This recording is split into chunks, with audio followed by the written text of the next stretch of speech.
Lambo psychology, the $400,000 mistake that reveals everything. Marcus hit his first million at 24. Crypto, real estate, a successful e-commerce business.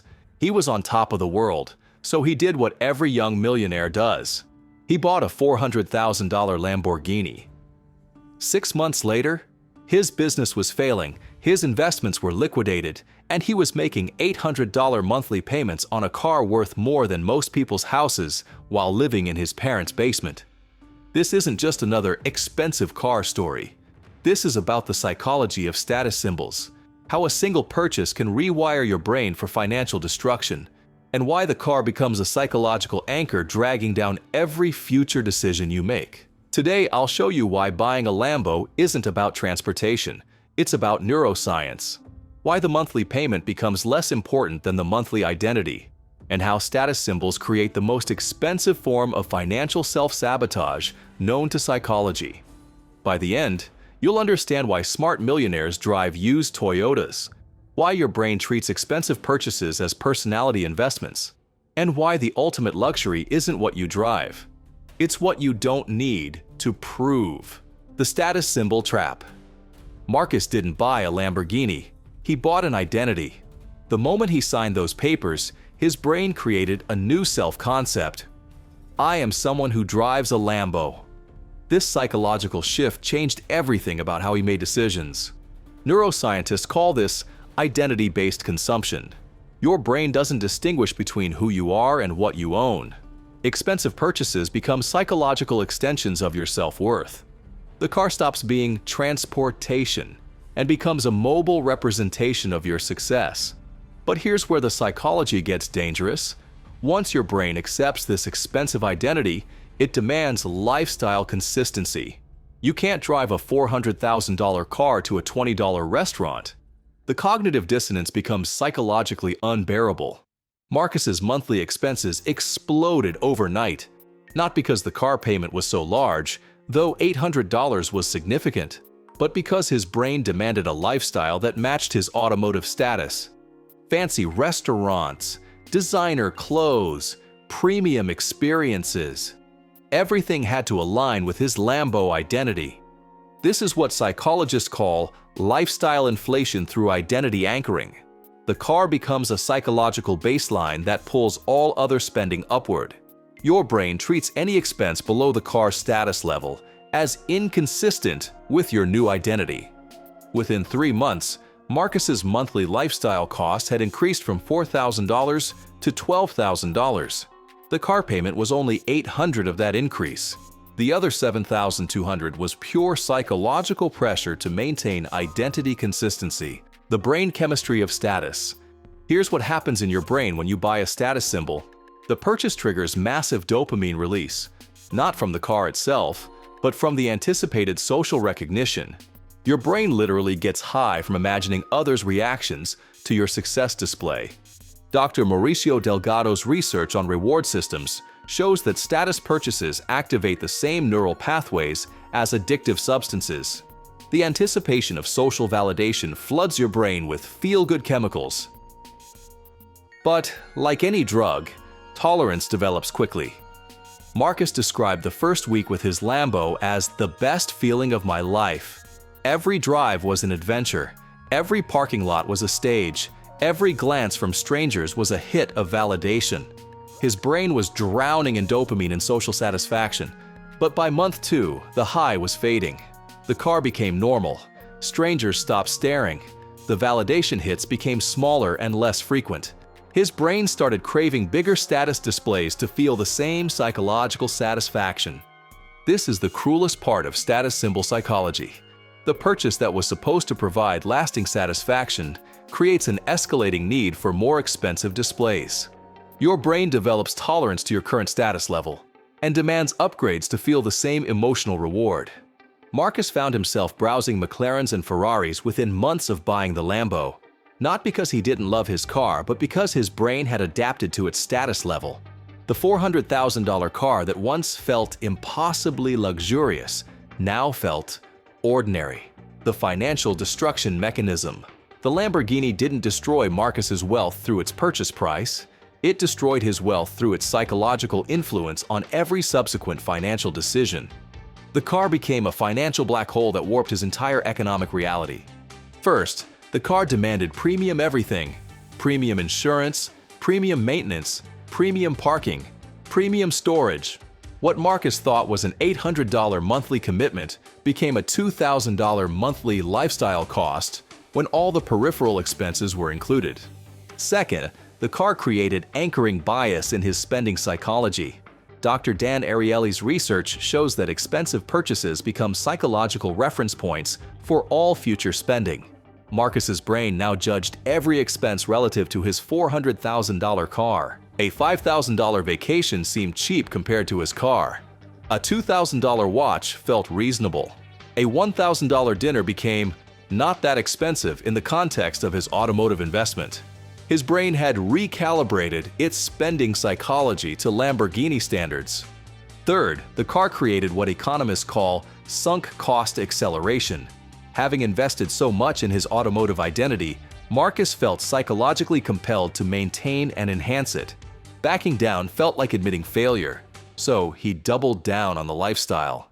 The psychological pressure was enormous. Every month, Marcus had to choose between maintaining his Lambo lifestyle or accepting that his $400,000 purchase was a mistake. His brain chose financial destruction over ego damage repeatedly. The social validation addiction. Marcus became addicted to the social responses his car generated. Not just the obvious attention from strangers, but the subtle changes in how friends, family, and business contacts treated him. The car had become a social catalyst that his brain found intoxicating. Business meetings felt different when he arrived in a Lamborghini. Restaurant service improved dramatically. Dating became easier. His social status had been artificially elevated by his automotive choice. And his brain loved every minute of it. But here's the psychological trap. Dr. Tim Kasser's research on materialism shows that relying on possessions for social status creates chronic anxiety about maintaining that status. Marcus's self-worth became dependent on external validation through expensive displays. The car stopped being something he owned and became something that owned him. He couldn't sell it without losing his social identity. He couldn't downgrade without feeling like a failure. He was psychologically trapped by his own status symbol. Marcus started making increasingly risky business decisions to maintain his car payments and lifestyle, taking on debt, pursuing get-rich-quick schemes, neglecting his core business operations. The car that was supposed to represent his success was actively undermining the foundation of that success. The social validation became a drug that required bigger and bigger hits. Marcus felt pressure to upgrade his car, add accessories, and eventually consider even more expensive vehicles. His brain had become addicted to the status feedback loop. The business impact. The Lamborghini didn't just affect Marcus's personal finances, it destroyed his business judgment through what psychologists call overconfidence bias. The car made him feel more successful than he actually was, leading to catastrophic business decisions. Driving an expensive car to business meetings created a psychological illusion of success that clouded his judgment. Marcus started taking bigger risks, making larger investments, and pursuing opportunities that his actual financial position couldn't support. His brain confused status display with business competence. Because he looked successful, he felt invincible. This led to a series of expansion decisions that stretched his cash flow beyond breaking point. The car that was meant to represent success became the catalyst for business failure.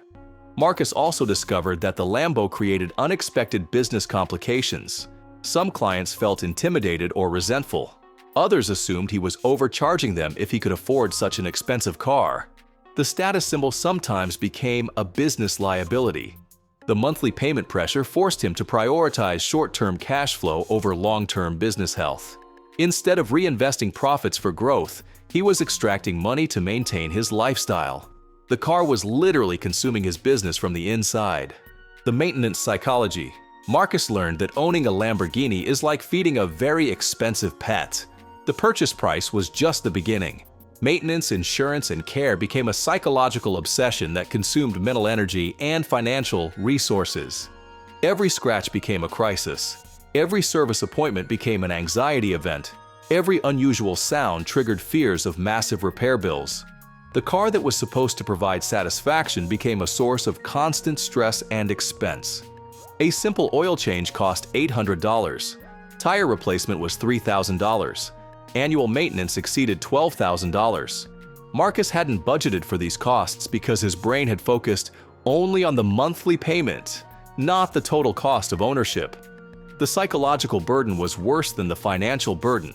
Marcus became obsessed with protecting his investment, avoiding certain parking areas, refusing to drive in bad weather, constantly worrying about theft or damage. The car became a prison disguised as freedom. He spent hours researching maintenance schedules, finding qualified mechanics, and optimizing his car's care. Mental energy that should have been focused on building wealth was instead consumed by maintaining a depreciating asset. The contrarian approach. While Marcus was destroying his wealth with status symbols, his mentor David was quietly building real wealth with a completely different psychology. David was worth $8 million and drove a $15,000 used Toyota Camry. David explained his car philosophy. Every dollar I don't spend on status symbols gets invested in assets that produce income. My cheap car funds my expensive investments. My invisible wealth beats your visible wealth every time. The psychological difference was striking. Marcus derived satisfaction from external validation through his car. David derived satisfaction from internal validation through his growing net worth. Two completely different reward systems with opposite financial outcomes. David had trained his brain to find status in financial independence rather than in status symbols. His dopamine came from checking his investment accounts, not from admiring his reflection in expensive paint. This psychological rewiring made wealth building emotionally satisfying. While Marcus spent mental energy on car maintenance and lifestyle coordination, David spent mental energy on business development and investment research. Their different psychologies created compounding differences in outcomes over time. The wealthy mindset. Real millionaires understand something that Marcus missed. Status symbols are for appearing wealthy, not for becoming wealthy. The people who focus on looking rich rarely become rich. The people who focus on being rich rarely look rich. Dr. Thomas Stanley's research on actual millionaires reveals that most drive modest cars, live in average neighborhoods, and avoid conspicuous consumption. They understand that wealth is built through psychological discipline, not through lifestyle performance. The truly wealthy practice what Stanley calls financial camouflage. They deliberately avoid status symbols that would mark them as targets for expensive lifestyle pressure. They stay invisible while building real wealth systematically. Warren Buffett drives a modest car, lives in the same house he bought decades ago, and famously avoids expensive displays. His psychology is optimized for wealth accumulation, not wealth demonstration. This mindset difference explains his extraordinary success.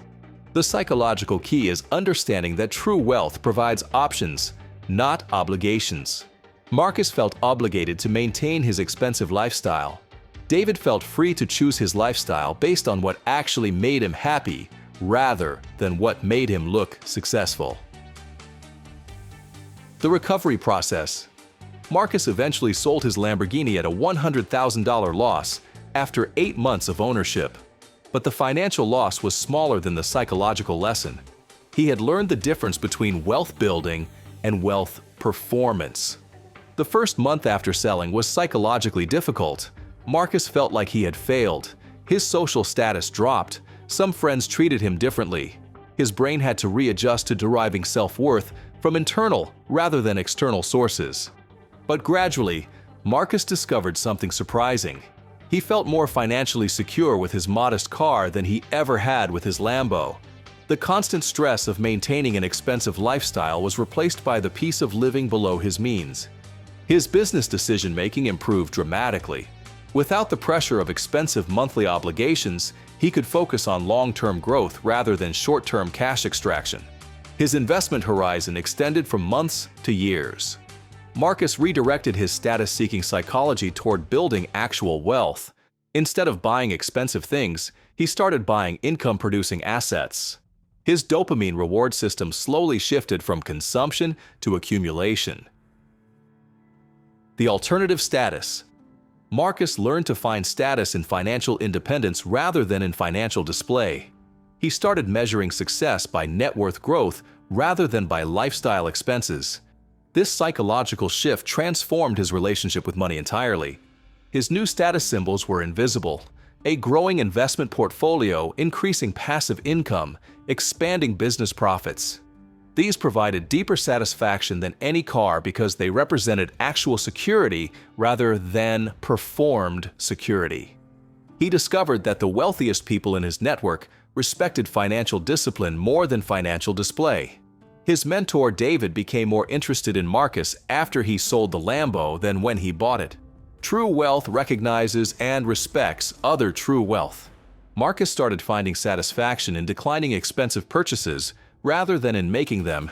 Saying no to status symbols became a source of pride rather than deprivation.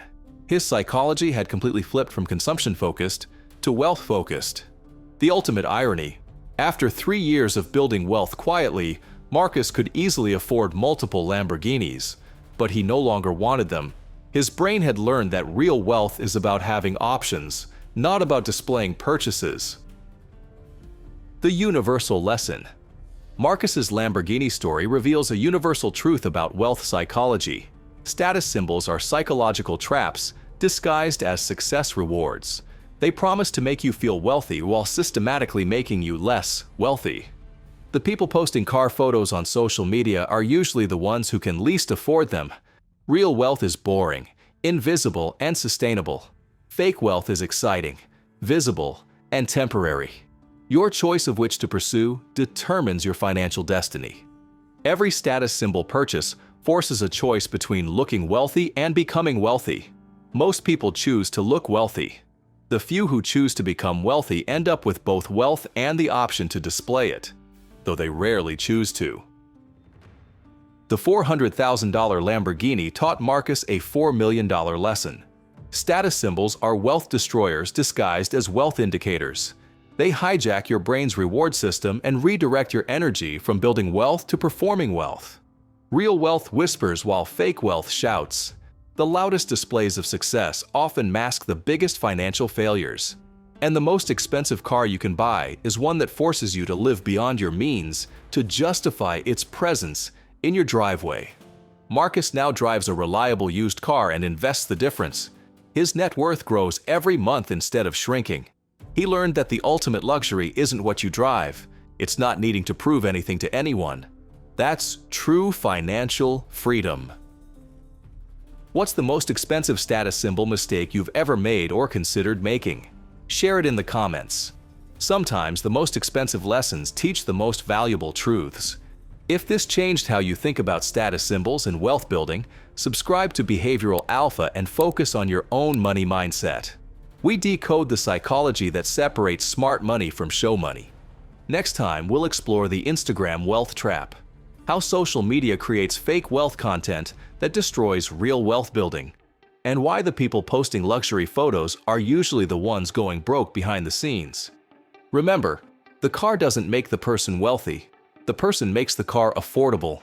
Choose to be the person first. The car becomes irrelevant.